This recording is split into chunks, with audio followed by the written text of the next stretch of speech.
Hanin dipaksa berdiri di depan kelas sebagai contoh siswi malas dan mengganggu proses belajar. Aku duduk diam di kursi roda kayu yang sudah mulai terkelupas catnya. Udara pagi masuk perlahan melalui jendela kamar sempit kami, menyapu wajahku seperti tangan lembut ibu yang membangunkanku. Tapi ibu sudah lama pergi, digantikan oleh ayah yang tetap setia, meski usianya sudah tidak muda lagi. Aku menatap lenggit-lenggit yang retokritik, membayangkan hari pertamaku di SMPN 6 kasihan. Sekolah itu begitu besar, katanya. Prestasi mereka sering masuk koran daerah. Tapi aku tak peduli dengan itu. Yang penting bagiku hanyalah satu hal, bisa sekolah. Ayah berdiri di ambang pintu. Tangannya masih bau minyak rem dari becak yang ia kendarai setiap hari. Ia tersenyum, tapi matanya berkata lain. Aku tahu, dia sedih melihatku.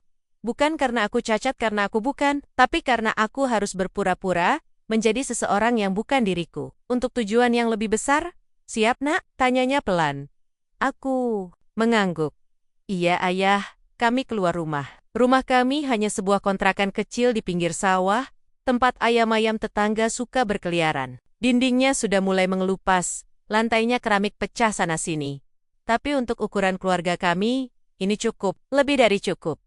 Aku duduk di kursi roda, sementara ayah mendorongku melewati jalanan berdebu menuju gerbang sekolah. Suara motor dan mobil terdengar riuh. Siswa-siswi berlarian, tertawa, saling mengejar. Aku menunduk.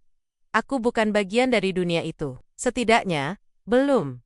SMPN 6, kasihan menjulang tinggi di depan mata. Temboknya putih bersih, pagar besi hitam mengilap. Di sisi kanan, ada papan nama besar bertuliskan Sekolah Adiwiyata Mandiri. Di sisi kiri, foto-foto siswa berprestasi tersusun rapi di papan penghargaan. Semua senyum mereka begitu percaya diri. Aku merasa seperti sampah yang tersesat di tempat yang salah. Ayah mendorongku masuk ke aula besar, tempat semua siswa baru. Berkumpul beberapa orang mulai memperhatikan. Aku bisa merasakan pandangan mereka, seperti jarum yang menusuk kulit. Ada yang bisik-bisik, ada yang tertawa pelan. Yang lumpuh ya, kata seorang anak perempuan. Kayaknya susah bayar SPP juga, tambah temannya. Aku menelan ludah. Ayah mendengar semuanya, tapi ia tak berkata apa-apa. Hanya menepuk bahuku, lalu pergi. Aku sendirian. Seorang guru perempuan datang menghampiri. Rambutnya disanggul rapi, bajunya formal. Ia membawa daftar nama dan menunjuk ruang kelas. Aku diarahkan ke kelas visi. Ketika aku memasuki kelas, suasana langsung berubah. Obrolan redup. Pandangan fokus padaku. Di pojok belakang, seorang anak cowok menatapku dengan tatapan sinis. Aku tahu nanti dia akan menjadi salah satu dari banyak orang yang akan meremehkanku. Namamu Faris, kata hatiku, dan kamu akan belajar arti kesabaran. Guru bahasa Indonesia memasuki kelas. Budina. Nama itu terpampang di papan tulis. IH, ramah padaku. Tapi ketika bel berbunyi, ia langsung mengalihkan pandangan. Seperti biasa, jam demi jam berlalu. Saat istirahat tiba, semua siswa keluar kelas. Aku tetap di tempat dudukku. Tak ada yang mau mengajakku bicara. Aku hanya bisa menatap keluar jendela, melihat anak-anak bermain bola di lapangan. Ponselku bergetar. Pesan dari ayah. Jaga hatimu, nak. Jangan biarkan mereka membuatmu membenci. Ini ujian kita. Aku mengetik jawaban dengan jari gemetar. Aku kuat, ayah. Aku janji. Bel berbunyi lagi. Guru selanjutnya masuk. Tapi kali ini, langkah kaki itu berbeda. Langkah itu lebih berat. Lebih keras. Semua murid langsung duduk dengan tenang. Bu Siti, kepala sekolah, masuk ke kelas. Ia berjalan ke arahku. Matanya menatapku seperti melihat sesuatu yang menjijikkan. Kamu Hanin? Tanyanya dingin. Aku mengangguk. Tunggakan SPP-mu. Sudah 3 minggu. Kalau terus begini, kamu akan kami coret dari daftar siswa. Wajahku memerah. Kelas sunyi. Aku ingin menghilang. Maaf bu, kataku pelan. Tidak ada maaf kalau kamu tidak bisa membayar, balasnya tanpa empati. Lihat teman-temanmu. Mereka membayar lunas. Kamu malah duduk di kursi roda, hidup dari belas kasihan. Beberapa siswa tertawa pelan. Faris salah satunya. Aku menunduk. Air mata hampir saja menetes. Tapi aku ingat pesan ayah. Ini ujian, aku harus kuat. Namun, siapa sangka bahwa aku bukanlah Hanin yang benar-benar lumpuh. Bukan pula anak miskin yang layak dikasihani. Aku Hanin, putri dari Agus Prasetyo Salah, satu pengusaha sukses di kota ini. Dan aku di sini bukan untuk menjadi korban. Aku di sini untuk menguji mereka untuk melihat apakah para guru benar-benar mencintai ilmu atau hanya mencintai uang. Untuk melihat apakah sekolah ini layak disebut institusi pendidikan atau hanya benteng kemunafikan. Dan untuk mengetahui siapa di antara mereka yang benar-benar pantas menjadi guru. Aku pulang sore itu tanpa suara. Ayah mendorong kursi rodaku pelen-pelen melewati jalan kecil yang biasa kita lalui. Udara terasa panas, meskipun matahari mulai condong ke barat. Angin membawa bau sawah basah dan asap dari tungku milik tetangga sebelah. Tapi semuanya seperti tak terasa. Hatiku masih panas oleh kata-kata Bu Siti tadi pagi. Kamu malah duduk di kursi roda, hidup dari belas kasihan. Aku menunduk. Tanganku gemetar. Aku ingin menangis. Tapi aku tahan, aku tidak boleh lemah. Ini semua bagian dari rencana. Rencana besar ayah dan aku. Kami sampai di depan kontrakan kecil kami. Atapnya dari seng yang sudah berkarat, temboknya retak-retak, dan lantainya keramik pecah. Rumah ini memang bukan rumah mewah seperti tempat kami tinggal dulu. Tapi inilah bagian dari permainan ini. Tempat di mana aku harus menjadi anak miskin, anak cacat, anak yang diremehkan. Ayah membuka pintu dengan kunci tua, yang selalu berderit nyaring. Di dalam, hanya ada satu ruangan utama, sebuah kasur tipis di pojok sebagai tempat tidur kami. Di Sadit Lane, ada kompor gas bekas dan panci karatan. Meja kayu usang menjadi meja makan, sekaligus meja belajarku. Ponselku kuletakkan di atasnya. Aku menatap layar ponselku, masih menyimpan pesan dari ayah tadi pagi. Jaga hatimu nak, jangan biarkan mereka membuatmu membenci. Ini ujian kita. Aku ingin balas pesan itu, tapi jari-jariku tak bisa mengetik. Aku takut ia tahu betapa rapuhnya aku. Betapa sakitnya dipandang rendah. Betapa hancurnya diriku saat semua orang tertawa melihatku. Ayah masuk dan duduk di sebelahku. Ia menghela napas panjang. Bagaimana harimu? Tanyanya pelan. Aku diam, lama, lalu berkata, seperti yang ayah bayangkan. Ia tersenyum getir. Mereka mulai meremehkanmu. Aku angguk, Bu Siti. Dia bilang aku hidup dari belas kasihan. Ayah menatapku, matanya teduh, tapi penuh arti. Dia pikir belas kasihan hanya untuk yang miskin dan lumpuh. Padahal, belas kasihan juga seharusnya diberikan kepada mereka yang buta hati, katanya perlahan. Aku menatap matanya. Dalam sorot itu, ada keteguhan, keyakinan, dan cinta yang begitu dalam. Kenapa kita harus begini ya? Kenapa aku harus pura-pura lumpuh? Kenapa kita harus hidup seperti ini? Ayah mengelus rambutku. Karena aku ingin tahu, apakah guru-guru itu benar-benar mencintai profesi mereka? Apakah mereka peduli pada muridnya? Atau hanya peduli pada uang dan jabatan? Aku ingin tahu apakah sekolah itu masih layak disebut sebagai tempat pendidikan. Aku menatap lantai, tapi rasanya sangat sakit. Ayah mengangguk. Aku tahu, tapi kamu hebat nak. Kamu lebih hebat dari semua itu. Aku menarik napas panjang. Besok aku akan baik-baik saja. Ayah tersenyum. Aku percaya padamu. Hari kedua di sekolah tidak lebih mudah. Bahkan mungkin lebih buruk. Saat aku masuk ke kelas visi, beberapa siswa langsung menoleh. Faris dan Tumontemonia sedang bercanda di belakang. Ketika melihatku, mereka langsung berbisik-bisik. Aku mencoba mengabaikannya. Aku duduk di bangku paling belakang, dekat jendela. Pemandangan lapangan sekolah cukup indah dari sini. Tapi hari ini, pemandangan itu tidak memberiku ketenangan. Faris mendekat. Ia berdiri di samping mejaku, tangannya menyandar di kursi. Lumpuh banget ya sih? Sampai nggak bisa jalan-jalan ke kantin sendiri, katanya, sengaja keras agar teman-temannya mendengar. Beberapa orang tertawa, aku menatapnya. Matanya bersinar dengan ejekan. Ia menikmati ini. Kalau kamu nggak bisa bayar SPP, mending keluar aja. Biar sekolah ini nggak kotor, sama orang kayak kamu. Aku menelan ludah. Nafasku mulai tidak stabil. Aku ingin marahi dia. Ingin tunjukkan bahwa aku bisa berdiri. Bahkan bisa menendang wajahnya. Tapi aku tahan. Ini ujian. Aku hanya menjawab pelan. Maaf kalau aku mengganggu. Faris tertawa. Lemah banget.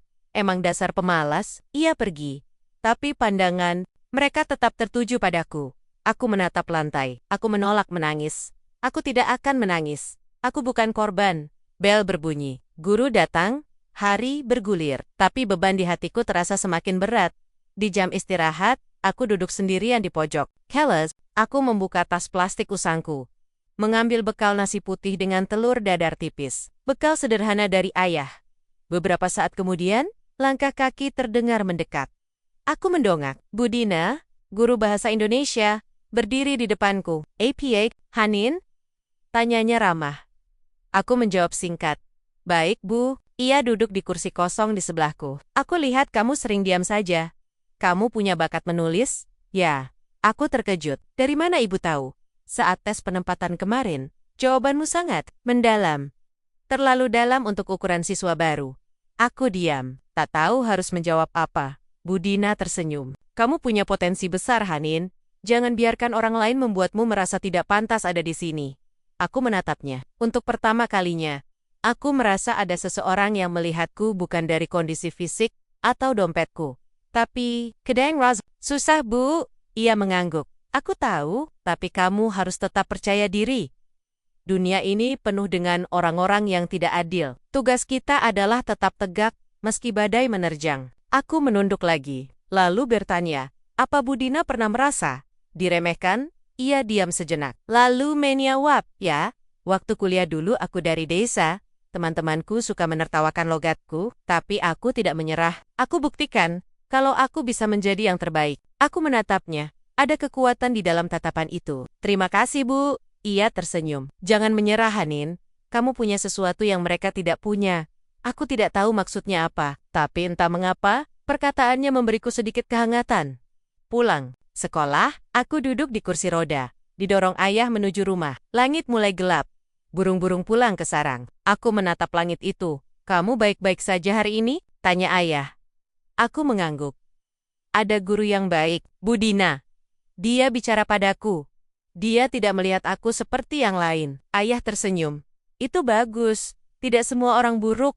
Aku menatapnya. Tapi kenapa mereka bisa begitu ya? Kenapa mereka bisa melihat orang dari uang dan kondisi tubuh? Ayah menghela napas. Karena mereka belum pernah merasakan hidup di bawah. Orang yang tidak pernah lapar, tidak akan pernah tahu arti roti. Aku diam. Apakah aku akan bisa membuktikan sesuatu ya? Ayah menatapku. Kamu sudah melakukannya. Setiap hari kamu bertahan. Itu sudah bukti bahwa kamu hebat. Aku menunduk. Mata akhirnya jatuh juga. Tapi kali ini, bukan karena kesedihan, tapi karena kelegaan. Ada seseorang yang selalu mendukungku. Selalu, dan aku yakin, aku bisa melewati semua ini. Aku mulai terbiasa dengan tatapan orang, dengan bisikan di belakang punggungku, dengan ejekan yang datang seperti angin kencang yang tak bisa dihindari. Tapi ada satu hal yang belum pernah aku rasakan sebelumnya. Rasa takut yang benar-benar menyeluruh. Dan itu muncul setiap kali Bu Siti memasuki ruangan. Bu Siti, kepala sekolah SMPN 6 Kasihan, bukan hanya sekadar figur otoritas. Ia adalah hukum itu sendiri. Suaranya tajam, matanya dingin, langkahnya mantap. Ia selalu berpakaian rapi, jas putih, atau kebaya modern dengan aksesori emas tipis yang mengilat saat tertimpa cahaya. Rambutnya disanggul tinggi, memberi kesan bahwa ia merasa lebih tinggi dari siapapun. Setiap hari, ia hadir seperti badai yang membawa petir. Hari itu, pagi-pagi sekali. Kami sudah dipanggil untuk apel pagi di lapangan. Semua siswa harus berdiri tegak, sementara kursi roda seperti milikku dibiarkan di pinggir, seperti sampah yang tidak pantas ikut barisan. Kami ingin semua siswa menjadi contoh, katanya, dari atas panggung. Suaranya terdengar melalui pengeras. Suara, disiplin, taat, dan bertanggung jawab. Aku mendengarkan kata-kata itu tanpa bereaksi. Aku tahu, semua pidato itu hanya omong kosong bagi mereka yang seperti aku. Lalu, entah kenapa, pandangan tajam Bu Siti tiba-tiba mengarah padaku. Ada satu siswa di sini yang masih memiliki tunggakan SPP hingga 3 bulan. Padahal, sekolah kita tidak menerima siswa yang tidak mampu secara finansial. Ini bukan yayasan sosial. Langit terasa gelap. Beberapa murid mulai menoleh ke arahku. Faris tersenyum sinis. Aku diam, menunduk. Kamu tahu, kamu membuat malu sekolah ini? Lanjutnya, suaranya semakin keras. Jika kamu tidak bisa membayar, mungkin lebih baik kamu keluar saja. Biarkan tempatmu digunakan oleh anak-anak yang lebih layak. Aku mengepal tanganku rat-rat. Aku bisa berdiri. Aku bisa berjalan. Aku bisa membantah. Tapi aku ingat pesan ayah. Ini ujian. Kamu harus kuat. Aku menahan air mata. Aku mencoba tetap tenang. Tapi hatiku hancur. Hancur bukan karena aku lumpuh atau miskin, tapi karena mereka tidak tahu apa-apa tentang diriku, tentang ayahku, tentang rencana besar ini. Apel Baraket, siswa-siswa berlarian menuju kelas. Tapi bagiku, langkah kaki itu terdengar seperti dentuman drum pemakaman. Di kelas, suasana tidak jauh berbeda. Faris dan teman-temannya mulai lagi. Lumpuh juga ternyata nggak bikin kamu cepat bayar SPP, ejeknya. Kalau kamu keluar, mungkin sekolah jadi lebih bersih, tambah yang lain. Aku tidak menjawab. Aku hanya membuka buku bahasa Indonesia dan berusaha fokus pada pelajaran. Tapi pikiranku melayang-layang. Aku membayangkan wajah Bu Siti. Wajah mereka semua. Mereka pikir hidup itu hanya soal uang dan penampilan. Mereka pikir nilai seseorang bisa diukur dari dompetnya. Beberapa hari kemudian, Bu Siti memanggilku ke ruangannya. Aku masuk, didorong oleh Pak Joko, wali kelasku yang tidak pernah berani membela siswanya. Ruangan itu luas, ber-AC, dengan sofa kulit hitam dan meja kerja besar. Di dinding, banyak foto Bu Siti sedang menerima penghargaan, foto bersama pejabat daerah, dan foto acara amal. Semua tampak sempurna, sebuah simbol keberhasilan. Ia duduk di balik meja, menatapku dengan ekspresi dingin. Kamu masih belum membayar SPP? Tanyanya langsung. Aku menggeleng pelan. Belum, Bu. Ia mengdengus. Sudah berapa kali saya bilang, kalau kamu tidak bisa membayar, mending keluar. Aku menatap lantai. Saya akan usahakan, Bu. Usahakan? Usahakan gimana? Dari mana? Dari becak bapakmu? Dari rumah kumalmu? Aku menggigit bibirku. Aku bisa saja berkata, ayahku punya perusahaan properti di Jakarta. Atau aku punya rekening bank yang isinya lebih dari cukup untuk membayar 100 tahun SPP sekolah ini. Tapi aku diam. Aku tahan. Aku tidak butuh alasan. Kalau kamu tidak bisa bayar minggu depan, kamu tidak boleh masuk lagi. Paham? Aku menelan ludah. Paham, Bu. Aku keluar dari ruangan itu dengan napas sesak. Tapi yang lebih sakit bukan kata-katanya melainkan cara ia mengucapkannya. Seolah-olah aku bukan manusia. Seolah-olah aku bukan murid. Seolah-olah aku cuma sampah yang mengotori sekolahnya. Saat pulang, aku tidak bicara apa-apa kepada ayah. Ia tahu aku sedih. Ia tahu pasti ada sesuatu yang terjadi. Tapi ia tidak memaksa. Ia hanya menepuk bahuku. Sabar, Nak. Ujian ini belum selesai. Aku menatapnya. Matanya teduh. Tapi aku bisa melihat amarah yang ia pendam. Ayah, apakah semua guru seperti itu? Ayah diam sejenak, lalu menjawab, tidak semua. Tapi sayangnya, yang berkuasa biasanya yang seperti itu. Aku menatap lenggit-lenggit kontrakan kami. Aku berpikir, mungkin ini salah satu alasan mengapa ayah memilih caranya. Bukan hanya untuk membuktikan integritas guru, tapi juga untuk menunjukkan bahwa dunia ini penuh dengan orang-orang yang bersembunyi di balik jabatan, uang, dan penampilan. Esoknya, Bu Dina mengajar bahasa Indonesia. Hari itu, topiknya tentang puisi. Ia meminta kami menulis puisi bebas. Aku menulis. Di antara riuh tawa mereka, aku hanya bisu. Di antara sorak prestasi, aku hanya bayangan. Di antara keadilan yang dijanjikan, aku hanya korban. Bu Dina membacanya di depan kelas. Setelah izin dariku, ia membacakannya dengan suara bergetar. Aku melihat beberapa teman mulai menatapku dengan pandangan berbeda. Faris tidak tersenyum. Ia diam. Setelah selesai, Bu Dina berkata, kalian harus tahu bahwa puisi itu adalah cermin jiwa, dan jiwa Hanin. Pigetsu dalam, jangan pernah meremehkan seseorang hanya dari penampilan luar. Aku menatapnya. Terima kasih Bu Dina, untuk pertama kalinya, ada secercah harapan di tengah badai. Aku mulai terbiasa dengan ejekan, tapi ada sesuatu yang mulai berubah. Bukan pada diriku, tapi pada Faris. Setelah Bu Dina membacakan puisiku di depan kelas, suasana jadi agak berbeda. Beberapa teman mulai melihatku dengan pandangan berbeda, tidak lagi hanya sebagai anak lumpuh miskin yang menyusahkan. Tapi Faris, ia tetap diam. Tidak ejek, tidak tertawa. Ia hanya menatapku, seolah-olah mencoba membaca sesuatu yang tidak ia mengerti. Dan itu membuatku penasaran. Hari itu, jam istirahat. Aku duduk sendirian di pojok kelas, sedang membaca buku, sambil menunggu bel berbunyi. Tiba-tiba, Faris datang dan berdiri di depanku. Kamu menulis puisi itu sendiri? Tanyanya. Aku mengangkat kepala. Iya. Ia diam sejenak, lalu berkata, lumayan. Bagus. Aku terkejut. Itu kalimat paling ramah yang pernah ia ucapkan padaku sejak aku masuk sekolah ini. Terima kasih, jawabku pelan. Faris duduk di kursi sebelahku, membuatku sedikit kaget. Biasanya, ia tidak pernah mendekatiku. Ia selalu memilih duduk bersama teman-temannya, tertawa, dan menggodaku dari jauh. Kenapa kamu selalu diam kalau kita ejek kamu? Tanyanya. Aku menatapnya. Karena aku punya alasan untuk diam. Alasan apa? Akt, tersenyum kecil. Kamu tidak akan mengerti. Faris menjerat karet meja dengan jari-jarinya. Kadang, aku merasa bersalah. Aku terdiam. Kenapa? Tanyaku. Karena aku tidak tahu kamu bisa menulis seperti itu. Aku pikir kamu cuma... Ya, kamu tahu, cuma anak miskin yang pasif. Tapi ternyata, kamu punya sesuatu. Aku menatap matanya. Ada kejujuran di dalamnya. Dan untuk pertama kalinya, aku tidak melihat kemunafikan di sana. Aku hanya ingin belajar seperti kalian. Aku tidak minta apa-apa, hanya penghargaan sebagai manusia. Faris menunduk. Maaf, kalau aku pernah menyakitimu, aku mengangguk. Aku sudah lupa. Itu bohong. Aku belum lupa, tapi aku mulai bisa memaafkan. Beberapa hari berlalu. Faris tidak sepenuhnya berubah, tapi ia mulai tidak aktif menggangguku. Ia bahkan pernah menyuruh temannya berhenti menggodaku saat jam istirahat. Udah deh, nggak usah dibahas, katanya. Aku terkejut, tapi tidak menunjukkannya. Pada suatu siang, saat hujan deras mengguyur, aku sedang menunggu ayah menjemputku. Kursi, rodaku basah, karena tidak ada tempat berteduh. Aku duduk di depan pagar sekolah, menahan dingin yang menusuk tulang. Tiba-tiba, Faris lewat. Ia membawa jas hujan.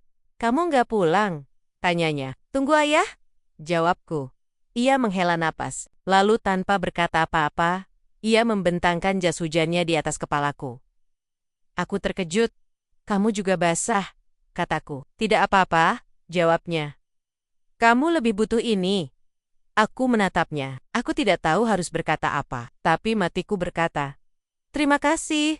Kami tidak bicara apa-apa lagi. Hanya berdiri berdampingan di bawah jas hujan yang terlalu kecil untuk berdua. Tapi itu cukup. Cukup untuk menunjukkan bahwa hati manusia bisa berubah.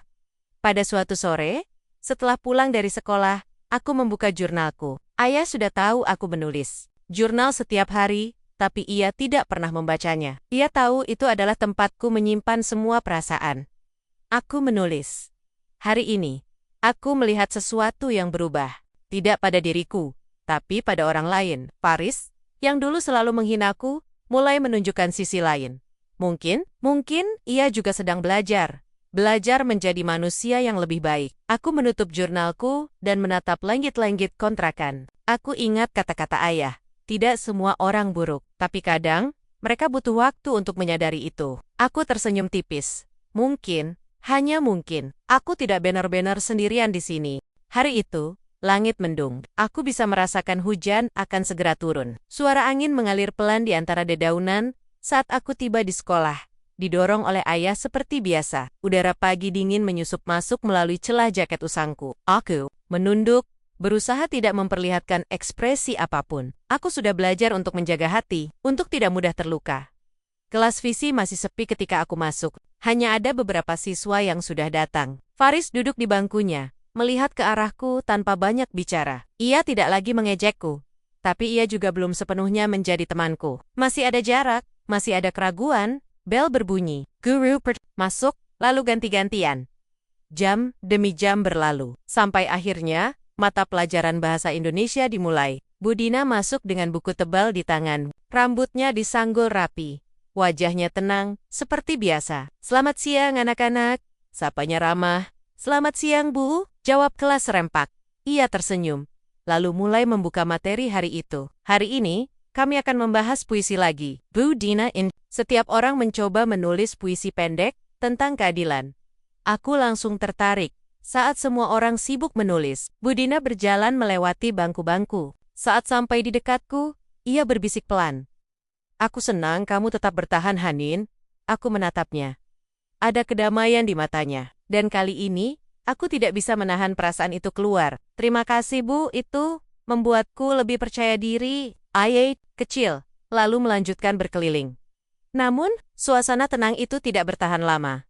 Beberapa jam kemudian, Bel istirahat berbunyi. Semua murid berhamburan keluar kelas. Aku tetap di tempat dudukku, menunggu hujan reda. Tapi tak lama, Pak Yoko masuk ke kelas. Wali kelas kami. Wajahnya tegang. Hanin, Bu Siti minta kamu ke ruangannya. Aku menelan ludah. Lagi, aku dibawa ke ruang kepala sekolah. Di sana, selain Bu Siti, ternyata ada Bu Dina dan Pak Joko. Suasana terasa panas, meskipun AC menyala. Bu Siti duduk di kursinya, menatapku dengan pandangan dingin. Seperti biasa, kamu tahu kenapa kamu dipanggil? Tanyanya. Aku menggeleng pelan. Tadi pagi, Bu Dina memberimu izin untuk membacakan puisi hasilmu sendiri di depan kelas, tanpa konfirmasi kepadaku sebagai kepala sekolah. Ini melanggar prosedur.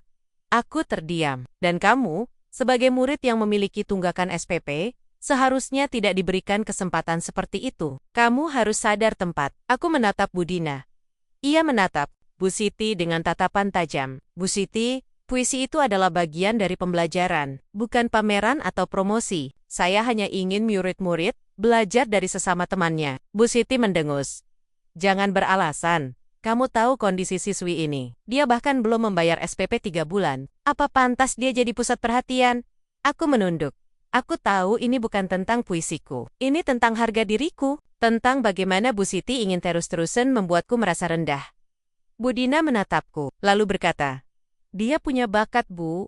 Bakat yang tidak boleh kita tutup, hanya karena status sosialnya. Bu Siti menatap Bu Dina dengan amarah. Jangan sok idealis. Bu Dina, pendidikan ini butuh dana. Kami tidak bisa menerima siswa yang tidak mampu secara finansial.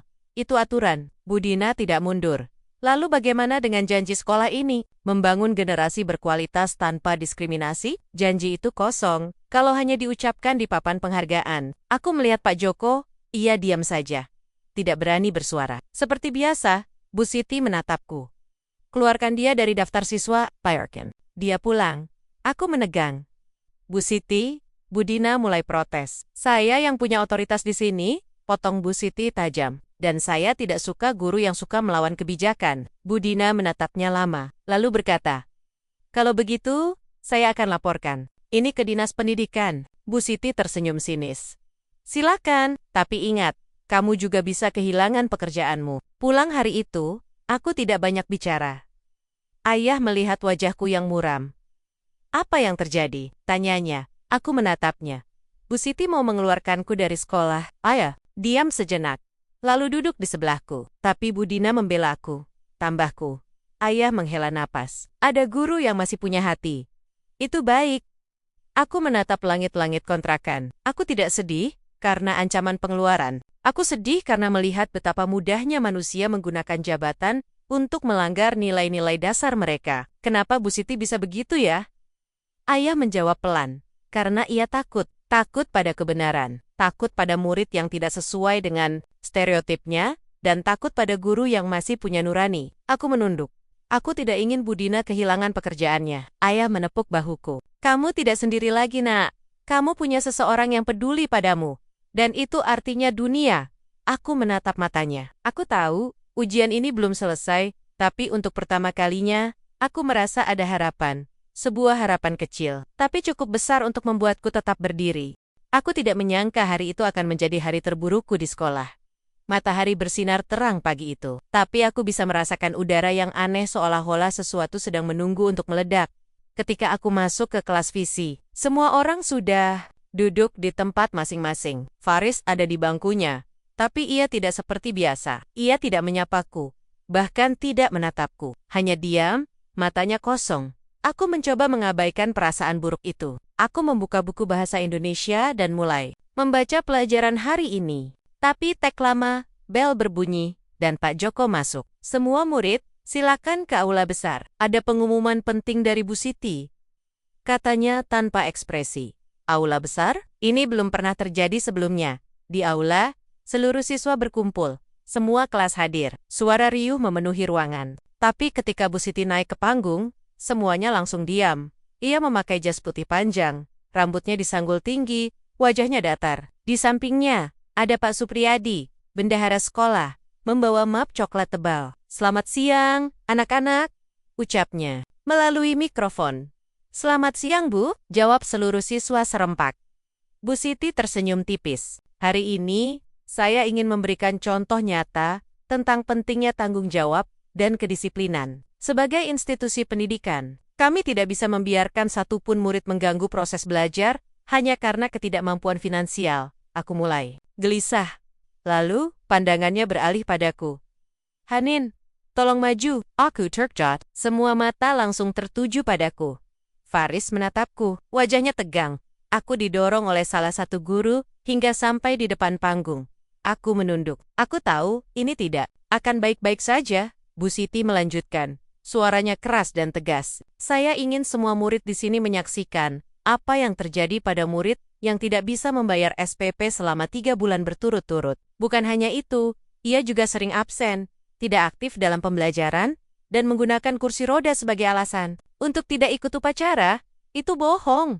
Aku jarang absen, aku selalu hadir tepat waktu. Dan aku tidak pernah menggunakan kondisiku sebagai alasan apapun, tapi aku diam. Aku harus diam. Oleh karena itu, atas dasar aturan internal sekolah, kami memutuskan untuk Bu Siti berhenti sejenak.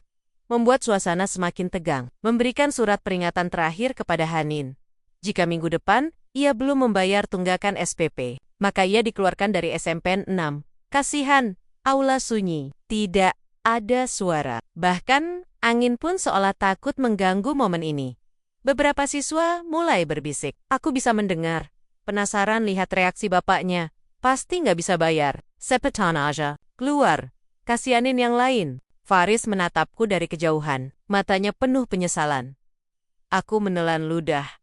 Air mata mulai naik.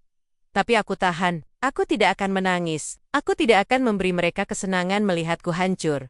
Setelah acara selesai, aku pulang dalam diam. Ayah menjemputku seperti biasa. Tapi kali ini, ia tidak bertanya. Ia hanya melihat wajahku lalu mengganti kami sampai di kontrakan. Aku langsung masuk kamar kecil kami dan duduk di atas kasur tipis. Aku membuka jurnalku. Tapi aku tidak bisa menulis. Tanganku gemetar. Ayah masuk beberapa saat kemudian. Ia duduk di sebelahku. Kamu hebat, Nak, katanya pelan. Aku akhirnya tidak bisa menahan air mata lagi. Aku menangis, tapi bukan karena aku merasa dikalahkan, melainkan karena aku merasa lelah. Aku lelah. Ya, ayah memelukku. Aku tahu, tapi kamu sudah sampai di titik terpenting. Kamu sudah menunjukkan betapa rendahnya betapa mudahnya mereka melupakan tujuan utama pendidikan. Aku menatap matanya. Kenapa mereka bisa begitu? Ayah menjawab dengan tenang. Karena mereka tidak pernah diajarkan bahwa nilai seseorang bukan dari dompet atau tubuhnya tapi dari hati. Aku menunduk, lalu bertanya, kapan ini akan berakhir? Ayah tersenyum. Segera, sangat segera. Aku tidak mengerti maksudnya, tapi entah mengapa, perkataannya membuatku merasa harapan itu masih ada. Beberapa hari setelah itu, Budina datang menemuiku. Di kelas, Hanin, katanya pelan, aku sudah ajukan protes ke Dinas Pendidikan. Mereka janji akan turun melakukan investigasi. Aku menatapnya. Terima kasih, Bu. Ia tersenyum. Jangan menyerah, kamu punya masa depan yang indah. Jangan biarkan satu orang menghancurkannya. Aku mengangguk. Malam itu, aku menulis di jurnalku. Hari ini, aku dipermalukan di depan seluruh sekolah. Tapi aku tidak akan lupa pada 2 hal. Pertama, bagaimana Budina membelaiku. Kedua, bagaimana ayah tetap percaya padaku. Aku bukan korban, aku adalah saksi. Saksi dari ketidakadilan yang bersembunyi di balik jabatan dan stereotip, dan aku akan tunjukkan pada mereka bahwa aku tidak lahir untuk diremehkan. Aku menutup jurnal itu. Besok akan menjadi hari baru, dan mungkin hari terakhir dari bab ini. Aku tidak pernah membayangkan bahwa hari-hari paling sulit di sekolah akan menjadi awal dari kemenanganku. Setelah insiden di aula, suasana di kelas berubah drastis. Beberapa teman mulai menjauhiku, takut terseret masalah. Faris masih ada, tapi ia tidak lagi seperti dulu. Ia diam, seperti sedang memproses sesuatu dalam hatinya. Tapi yang paling penting, Budina tetap berdiri tegak. Ia bahkan sering datang ke ruang guru hanya untuk menantang Bu Siti secara halus. Aku mulai merasa ada harapan. Pagi itu, hujan turun gerimis. Aku bangun lebih awal dari biasanya. Ayah sudah duduk di depan kontrakan, menyeruput teh hangat sambil melihat ponselnya. Ia tampak lebih tenang dari biasa. Kamu baik-baik saja? Tanyanya tanpa menoleh. Aku duduk di sampingnya. Iya. Ayah akhirnya menatapku. Matanya teduh, tapi penuh arti. Kita hampir sampai pada akhirnya, Nak. Aku menatapnya. Apa maksudmu? Ayah tersenyum kecil. Ini bukan hanya tentang ujian integritas mereka. Ini juga tentang balasan atas semua yang telah mereka lakukan padamu. Aku diam. Kamu siap? Tanyanya pelan. Aku menghela napas. Aku sudah siap sejak hari pertama. Di sekolah, aku mulai menyimpan catatan lebih lengkap. Aku mencatat setiap perkataan Bu Siti yang bernada diskriminatif. Aku merekam suaranya saat ia menyelek-jelikan siswa miskin di ruang guru. Aku juga merekam beberapa percakapan guru lain yang mendukung tindakannya. Aku menyimpan semuanya rapi di ponsel tua milikku. Aku juga menulis jurnal harian. Setiap kata, setiap kalimat semua menjadi bukti hidup tentang apa yang telah terjadi di sekolah ini. Suatu sore, Bu Dina datang menemuiku di pojok kelas. Hanin, katanya pelan. Aku tahu kamu sedang mempersiapkan sesuatu. Aku menatapnya. Tagemak, ibu bisa tahu. Bu Dina tersenyum tipis. Aku bukan guru yang bodoh. Aku lihat cara kamu mencatat, cara kamu merekam, dan aku lihat juga caranya ayahmu memandang sekolah ini. Kamu bukan korban biasa. Aku tidak menjawab. Aku hanya menunduk. Jika kamu benar-benar ingin melakukan sesuatu, pastikan kamu punya cukup bukti. Jangan sampai mereka malah membungkamu. Aku mengangguk. Aku tahu, Bu. Bu Dina menepuk bahuku. Kalau kamu butuh bantuan, aku ada di sini. Aku menatap matanya. Untuk pertama kalinya, aku merasa memiliki sekutu nyata di sekolah ini. Beberapa hari kemudian, ayah membawa surat dari sebuah yayasan pendidikan ternama. Alamatnya ditujukan padaku. APA. Ini? Tanyaku. Ayah tersenyum. Buka saja. Aku membuka amplop itu. Di dalamnya tertulis Dengan Hormat. Sehubungan dengan pengaduan resmi yang diajukan oleh Bapak Agus Prasetyo, selaku donatur utama Yayasan Pendidikan Nusantara, kami akan mengirimkan tim investigasi ke SMPN 6 Kasihan pada minggu depan. Tujuan kunjungan adalah untuk menilai kondisi internal sekolah, termasuk perlakuan terhadap siswanya. Harap koordinasi dengan pihak sekolah agar proses berjalan lancar. Hormat kami, Direktur Yayasan Pendidikan Nusantara. Aku terdiam, Ayah. Apa ini bagian dari rencana kita? Ayah mengangguk. Ya, ini saatnya.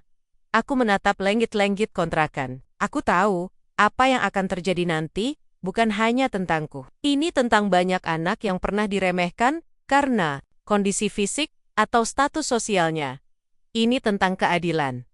Beberapa hari sebelum kedatangan tim investigasi, Bu Siti mulai gelisah. Ia memanggil para guru untuk rapat darurat. Aku tidak bisa ikut, tapi aku tahu isinya. Mereka tahu ada yang aneh. Mereka mulai curiga. Faris mendekatiku di kelas.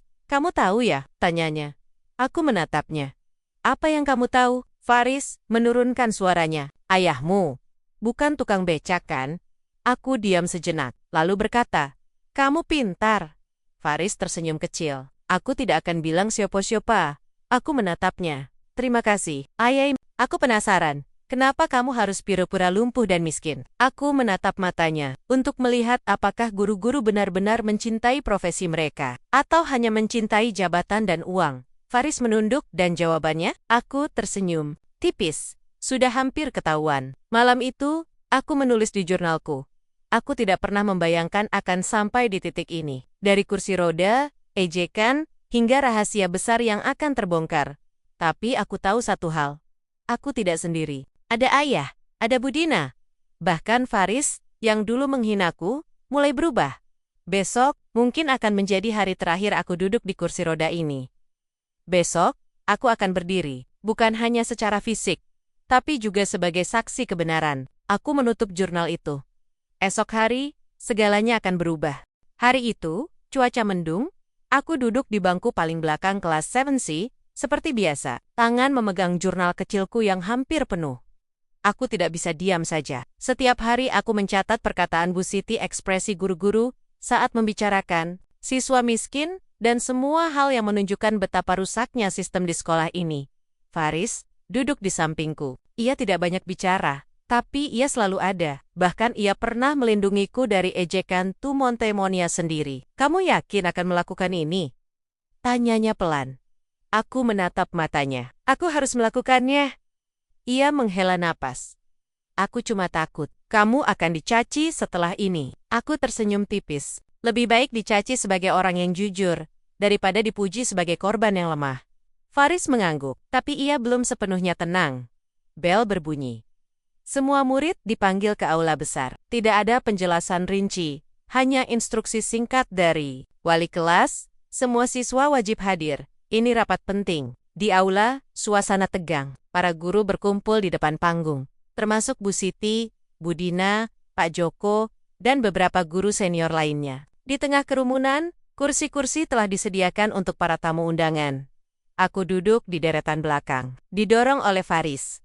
Aku masih menggunakan kursi roda, masih berpura-pura lumpuh. Tapi hari ini, aku tahu, semuanya akan berakhir.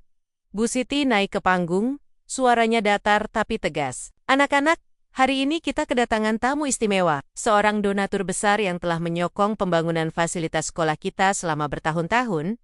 Beberapa murid mulai berbisik. Aku juga, padahal aku sudah tahu siapa yang akan datang. Langkah kaki terdengar dari pintu utama. Dan kemudian, muncullah ayah. Tapi bukan ayah yang biasa kupandang sebagai tukang becak usang. Bukan pria tua berpakaian lusuh, dengan aroma minyak rem, tapi seorang pria gagah dalam setelan jas biru gelap, rambutnya tertata rapi. Jam tangan emas di tangannya bersinar redup di bawah sorotan lampu aula. Seluruh aula terdiam, termasuk Bu Siti. Ia langsung berdiri. Ekspresinya berubah drastis, dari percaya diri menjadi panik. Papa Agus, ucapnya terbata. Ayahku tersenyum ringan. Ya, Bu Siti. Lama tidak bertemu, aku melihat reaksi para guru. Mereka mulai saling pandang, bingung, beberapa bahkan mulai merogoh ponsel mereka, mencari informasi tentang nama itu di internet. Bu Dina menatapku dari atas panggung. Matanya melebar. Ia akhirnya mengerti. Aku bukan anak miskin. Aku bukan lumpuh. Aku adalah putri dari salah satu pengusaha sukses di daerah ini. Bu Siti mencoba menjaga wajahnya tetap tenang. Ia turun dari panggung dan menyambut ayah dengan senyum palsu. Pak Agus, kami sangat terhormat kedatangan Anda. Tapi, ini acara internal sekolah. Mungkin lebih baik jika Anda, tidak apa-apa. Potong ayah dengan suara rendah tapi tegas. Saya ingin ikut rapat hari ini.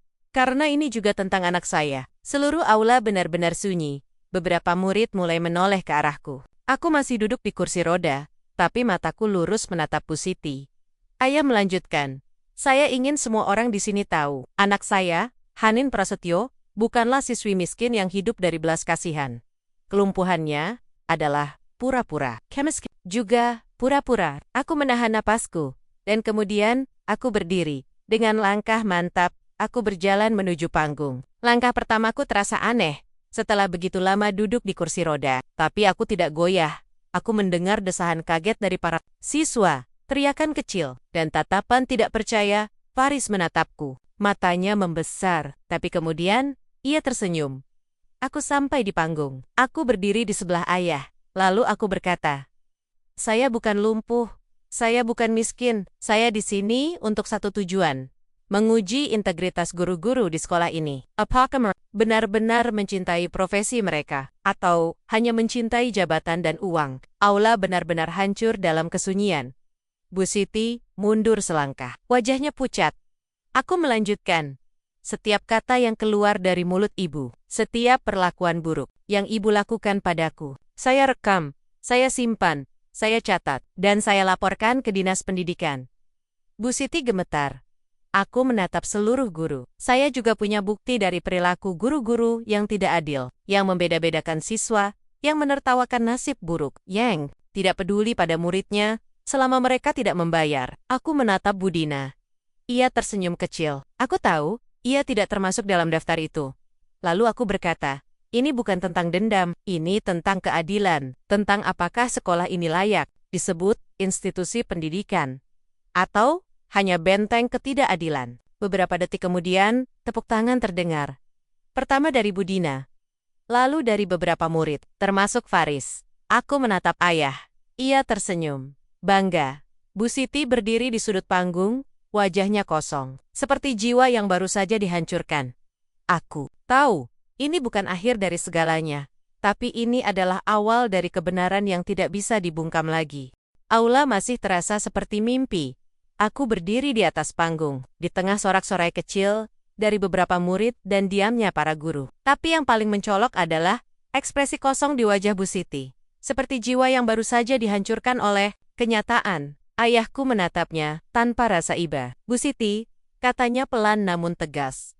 Selama ini Anda menganggap diri Anda sebagai penjaga moral sekolah. Tapi ternyata, moral itu hanya ada di mulut Anda bukan di hati. Bu Siti tidak bisa menjawab. Ia hanya menunduk.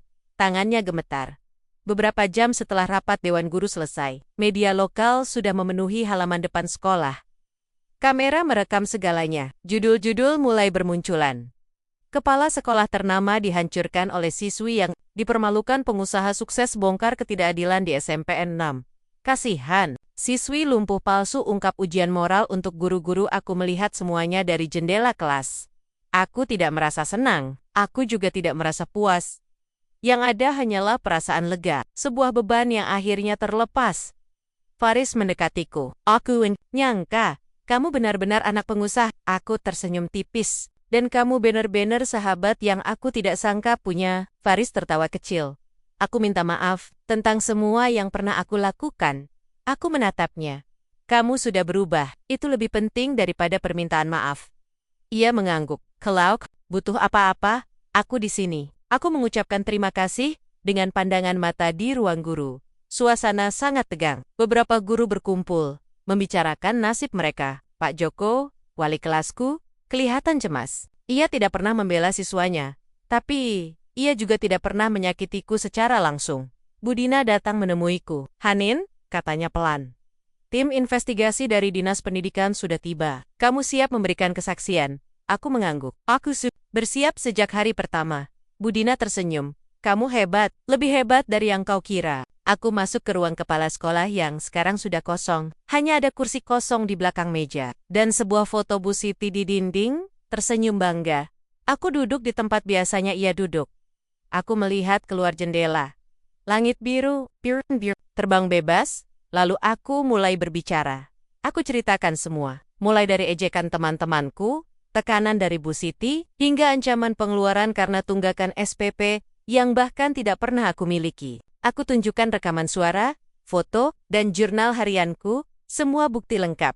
Beberapa hari kemudian, keputusan resmi diumumkan. Bu Siti diberhentikan dari jabatannya sebagai kepala sekolah. Ia juga dilaporkan ke Dewan Etik Pendidikan karena diskriminasi dan pelanggaran kode etik guru. 2 guru lainnya menerima surat peringatan keras karena terbukti ikut menjelek-jelekan siswa miskin di ruang guru.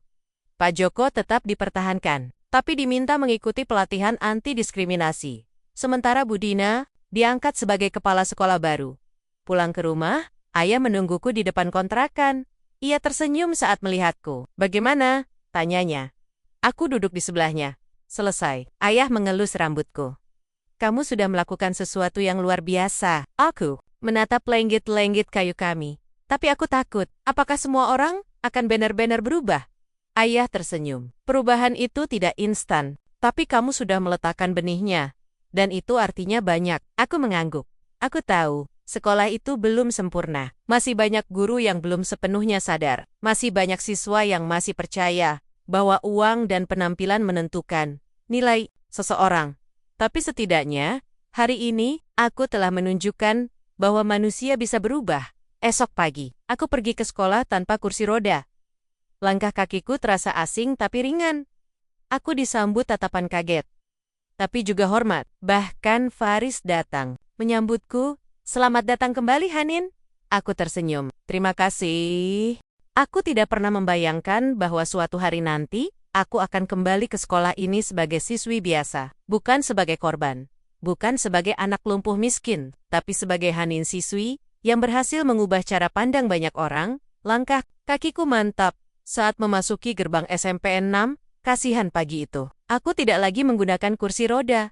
Pakaian seragamku rapi, rambutku diikat sederhana, tapi yang paling penting, wajahku tenang. Hatiku ringin. Beberapa murid masih melihatku dengan tatapan kaget. Beberapa tersenyum, dan beberapa bahkan menyapaku. Selamat datang kembali, Hanin. Aku menjawab dengan senyuman. Sejak Bu Siti diberhentikan, dan Budina menjadi kepala sekolah baru, suasana sekolah mulai berubah. Rapat-rapat guru kini lebih fokus pada bagaimana meningkatkan empati dan kesadaran sosial. Program anti-diskriminasi, Dunkerque. Bahkan ada program beasiswa bagi siswa yang kurang mampu. Faris juga berubah. Ia bahkan ikut serta dalam tim relawan sekolah untuk membantu siswa yang kesulitan ekonomi. Kami sudah seperti sahabat lama. Hanin, katanya suatu siang, aku jadi mikir, kalau kamu nggak melakukan semua ini, mungkin kami semua masih percaya bahwa uang dan penampilan menentukan segalanya. Aku menatapnya. Itu yang ingin ayah tunjukkan, bahwa nilai seseorang bukan dari dompet atau tubuhnya, tapi dari hati dan tindakan. Faris mengangguk, dan kamu benar-benar membuat kami sadar. Hari itu, Budina mengundangku untuk memberikan pidato singkat di aula besar. Ia ingin seluruh siswa mendengar langsung dari mulutku tentang pengalaman dan pelajaran yang telah kulewati. Di atas panggung, aku melihat ribuan pasang mata menatapku. Ada keraguan, ada penyesalan, tapi juga ada harapan. Namaku Hanin Prasetyo, kataku. Suaraku tenang tapi jelas. Setahun lalu, aku memasuki sekolah ini dengan kondisi yang kalian lihat, lumpuh dan miskin. Tapi kenyataannya, itu semua adalah pura-pura. Bukan untuk menipu kalian, tapi untuk menguji integritas guru-guru di sekolah ini. Aula hening. Aku ingin tahu apakah mereka benar-benar mencintai profesi mereka. Apakah mereka peduli pada muridnya, tanpa melihat status sosial. Dan hasilnya, cukup menggembirakan, meski tidak sempurna. Aku menatap wajah-wajah di hadapanku. Kalian semua pernah meremehkanku, menghinaku, menertawakan nasibku. Tapi aku tidak di sini untuk membenci kalian. Aku di sini untuk mengajarkan satu hal.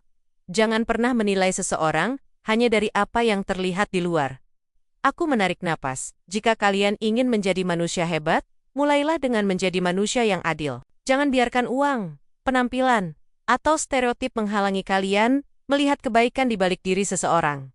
Aku diam sejenak, lalu berkata, karena kadang-kadang, orang yang paling rendah di mata kalian bisa jadi adalah saksi paling jujur dari ketidakadilan yang kalian ciptakan. Aula tetap hening, tapi kali ini bukan karena takut, melainkan karena refleksi. Lalu tepuk tangan mulai terdengar, pelan, lalu semakin kuat. Bu, Dina tersenyum dari samping panggung. Ayahku duduk di barisan belakang. Bangga, Faris menepuk tanganku. Saat aku turun dari panggung, kamu hebat, bisiknya.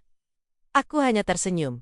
Pulang ke rumah, aku membuka jurnal terakhirku. Hari ini, aku menutup bab ini. Aku tidak menangis. Aku tidak dendam. Aku hanya bersyukur karena akhirnya kebenaran bisa disampaikan.